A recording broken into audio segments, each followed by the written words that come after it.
সাত সকালে নির্জন মাঠের মধ্যে এক ফেরিওয়ালার ক্ষতবিক্ষত মৃতদেহ উদ্ধার। ঘটনায় খুনের অনুমান স্থানীয়দের। ঘটনাকে ঘিরে জোর চাঞ্চল্য মালদার হরিশ্চন্দ্রপুর থানার সায়রা বিলাইমারি এলাকায়।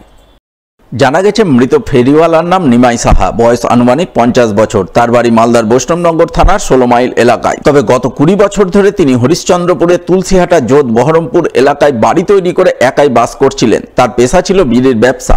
সেই সঙ্গে শিশুদের মুখরোচক খাবার ফেরি করে বিভিন্ন দোকানে বিক্রি করতেন। সকালে বাড়ি থেকে বেরিয়ে বিকালে বাড়ি ফিরতেন, কিন্তু রবিবার রাতে তিনি বাড়ি ফেরেননি। সোমবার সকালে বাড়ি থেকে বেশ কিছুটা দূরে সায়রা বিলাইমারির নির্জন মাঠে তার ক্ষতবিক্ষত নিথর দেহ উদ্ধার হয়। মৃতদেহ থেকে কিছুটা দূরে রাস্তায় তার সাইকেল পড়ে থাকতে দেখা যায়। স্বভাবতই এই ঘটনাকে ঘিরে এলাকায় ব্যাপক চাঞ্চল্য তৈরি হয়। স্থানীয়রা অনুমান করেন কেউ বা কারা তাকে পূর্ব পরিকল্পনা করে নির্মমভাবে খুন করেছে।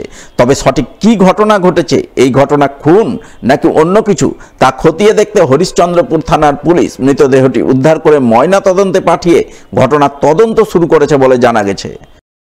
অ্যাকচুয়ালি মনোরপুর সায়রা থেকে নিয়ে তুলসিহাটাগামী রাস্তা, পিএমজিএসআই রাস্তার পাশে এরকমের একটা মর্মান্তিক একটা হত্যাকাণ্ড হয়েছে রাতের বেলা। এখন আমরা সকালে খবর পেলাম লোকমুখে, এখন দেখতে এলাম, দেখছি সত্যি খুব মর্মান্তিক এবং বিভৎসভাবে মার্ডার করা হয়েছে। পুলিশ এসছে, এখন পুলিশ তার এনকোয়ারি করবে, সততা যাচাই করবে। যেটা দেখে মনে হচ্ছে যে কোনো পূর্ব আক্রোশবশত তাকে নির্মমভাবে হত্যা করা হয়েছে। এখন এর পিছনে কে আছে কারা আছে পুলিশ তদন্ত করে নিশ্চয়ই বের করবে। দেহের আশেপাশে তো এখন আমরা ওর সাইকেল, যে সাইকেলটা নিয়ে ফেরি করে বিভিন্ন কুরকুরে ফুরকুরে বিক্রি করে, সেই সাইকেলটা রোডে রাখাই আছে। তার মুখটা বিভৎসভাবে থ্যাতলানো রয়েছে, মনে হচ্ছে কিছু কেমিক্যাল দেওয়া হয়েছে। এখন পুলিশ এসছে, হরিশ্চন্দ্রপুর থানার পুলিশ। এখন পুলিশ ইনকোয়ারি করেই বোঝা যাবে যে আসল ঘটনাটা কীভাবে মার্ডার হলো বা কারাই এর সঙ্গে যুক্ত। আমরা পুলিশ প্রশাসনকে অনুরোধ করব, যারাই করেছে, যারাই এর সঙ্গে যুক্ত, তাদের নির্মম শাস্তি এবং যথাশীঘ্র তাদের আইডেন্টিফিকেশন করে, তাদের ইনকোয়ারি করে, তাদের যথাশীঘ্র অ্যারেস্ট করতে। মালদা জেলা পরিষদের উদ্যোগে কাঁচা রাস্তা পাকা করার কাজ শুরু হলো মানিকচকের এনায়েতপুর অঞ্চলের মোহনা এলাকায়।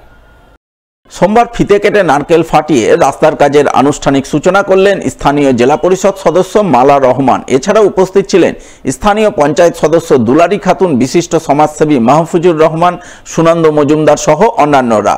জেলা পরিষদ সদস্য মালা রহমান জানান, মানিকচক ব্লকের এনায়েতপুর অঞ্চলের মোহনা পূর্বপাড়া থেকে লক্ষ্মীপুর গ্রাম পর্যন্ত রাস্তাটি দীর্ঘদিন ধরে বেহাল অবস্থায় পড়েছিল। এলাকাবাসী তার কাছে বারংবার কাঁচা রাস্তা পাকা করার দাবি জানাচ্ছিলেন। সেই দাবিকে মান্যতা দিয়ে জেলা পরিষদের ফিফথ ফিনান্স থেকে 9,75,000 টাকা বরাদ্দে আজ 205 মিটার রাস্তার কাজের সূচনা করলেন। এর ফলে মোহনা পূর্বপাড়া, লক্ষ্মীপুর ও বাঙ্গাল গ্রামের সাধারণ মানুষ উপকৃত হবেন। আজকে আমরা এখানে মোহনা পূর্বপাড়ায় একটা রাস্তার উদ্বোধন করা হলো। এটার আনুমানিক 9,75,000 টাকা কাজটা হচ্ছে।